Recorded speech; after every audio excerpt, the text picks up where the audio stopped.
আজ আমরা একটা মজার বিষয় নিয়ে আলোচনা করব, সমুদ্র তরঙ্গ।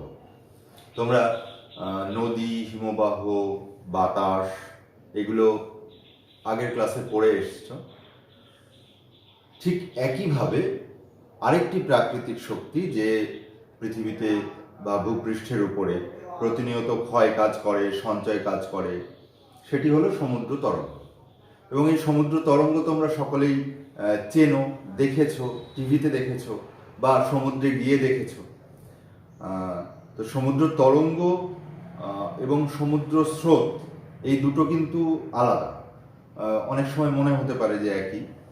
সমুদ্র স্রোত মানে নদীতে যেমন স্রোত প্রবাহিত হয়, সমুদ্রেও এরকম স্রোত প্রবাহিত হয়, জলরাশি এক স্থান থেকে অন্যত্র অপসারিত হয় বাতাসের দ্বারা, আরও বিভিন্ন কারণে, সেটাকে সমুদ্র স্রোত বলি। আর তরঙ্গটা কি? তরঙ্গ অ্যাকচুয়ালি সমুদ্রের জলরাশি সেই অর্থে স্থান পরিবর্তন না করে একই স্থানে ওঠানামা করে, এটাকে তরঙ্গ বলা হয়। জল যখনই নিচের দিকে নেমে যাচ্ছে তখনই পাশের জলরাশি আবার উপরে উঠছে, আবার ওই পাশের জলরাশি যখন নিচে নামছে তখন তার পার্শ্ববর্তী অঞ্চলের জল উপরে উঠছে। এই যে ওঠানামা, এটাকে আমরা সমুদ্র তরঙ্গ বলে থাকি।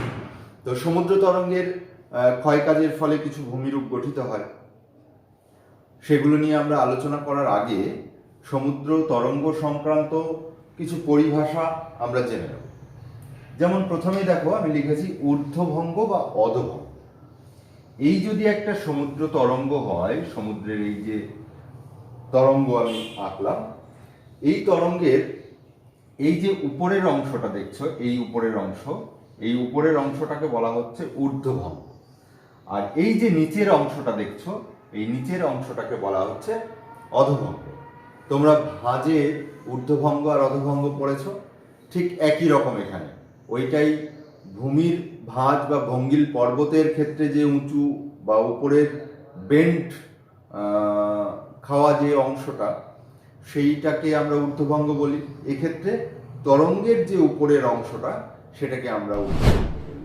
একইভাবে তরঙ্গের যে নিচের অংশটা, সেটাকে আমরা অধোভঙ্গ বলি। এরপরে দেখো তরঙ্গ শীর্ষ। আমরা শব্দের মধ্যে দিয়েই কিন্তু তার ডেফিনেশনটা খুঁজে পাই, তাই না? তরঙ্গ আমরা কাকে বলে জানি?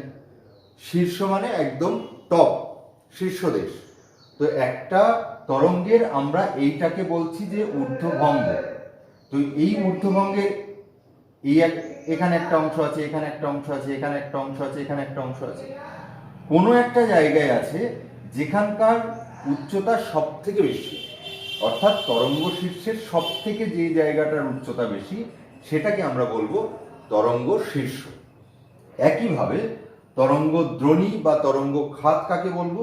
তরঙ্গের অধোভঙ্গের যে সব থেকে নিচু জায়গাটা, সেই নিচু জায়গাটাকে আমরা বলবো তরঙ্গ দ্রোণী বা তরঙ্গ খাত। এরপরে দেখো তরঙ্গ উচ্চতা আছে। তরঙ্গ উচ্চতা কাকে বলবো?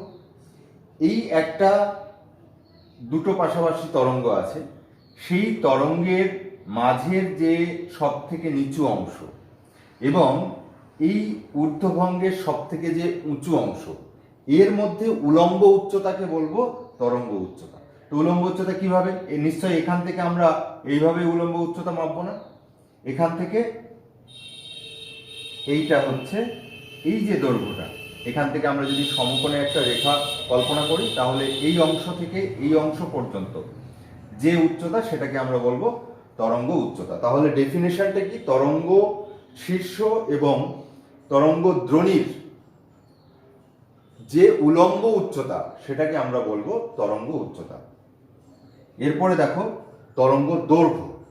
একটা তরঙ্গ শীর্ষ এবং আরেকটা তরঙ্গ শীর্ষের মধ্যবর্তী যে দৈর্ঘ্য, সেটাকেই বলবো আমরা তরঙ্গ দৈর্ঘ্য। কি বললাম? এই তরঙ্গের যে সব থেকে টপ জায়গা বা উচ্চতা সম্পন্ন জায়গা এবং এই তরঙ্গের যে সব থেকে উচ্চতা সম্পন্ন জায়গা, এই দুটো স্থানের মধ্যে যে ডিস্টেন্সটা, সেটাকে আমরা বলছি তরঙ্গ দৈর্ঘ্য। এরপরে দেখো তরঙ্গের পর্যায়কাল আর তরঙ্গের গতিবেগ, এই দুটো আমরা একসঙ্গে জানবো। কোনো একটা বিন্দু, তুমি হয়তো সমুদ্রের ধারে দাঁড়িয়ে আছো, সেই বিন্দুতে একটা তরঙ্গ শীর্ষ অতিক্রম করার পর আরেকটা তরঙ্গ শীর্ষ যখন অতিক্রম করছে, এর মধ্যবর্তী যে সময় সেটাকে বলবো তরঙ্গের পর্যায়কাল। একটা নির্দিষ্ট বিন্দুতে যখন এই বিন্দুতে যখন একটা তরঙ্গ এলো, এসে তরঙ্গ কি তো আর স্টে করবে না, তরঙ্গ অতিবাহিত হবে। তাহলে এখানে তরঙ্গ এলো, এই তরঙ্গ চলে যাওয়ার পর আরেকটা তরঙ্গ আবার এই জায়গায় এলো, এই যে মধ্যবর্তী সময়কাল কতটুকু সময়, সেটাকে আমরা বলবো তরঙ্গ পর্যায়কাল। আর ওই সময়ে কতটুকু দূরত্ব অতিক্রম করলো সেটাকে আমরা বলবো তরঙ্গের গতি। বোঝা গেল? আরেকটা আছে, এই তরঙ্গ সংক্রান্ত পরিভাষা নয়, ফেজ। উন্মুক্ত সমুদ্রে বায়ু যে দূরত্ব অতিক্রম করে সেই অতিক্রান্ত দূরত্বকে বলা হয় ফেজ। এটা মনে রাখবে। তাহলে আমরা সমুদ্র তরঙ্গের কিছু পরিভাষা সম্পর্কে আজকে জানলাম। এর পরের অংশ আবার পরের ভিডিওতে শুনবে। তাহলে এখন এই পর্যন্ত, সকলকে ধন্যবাদ জানিয়ে শেষ করছি।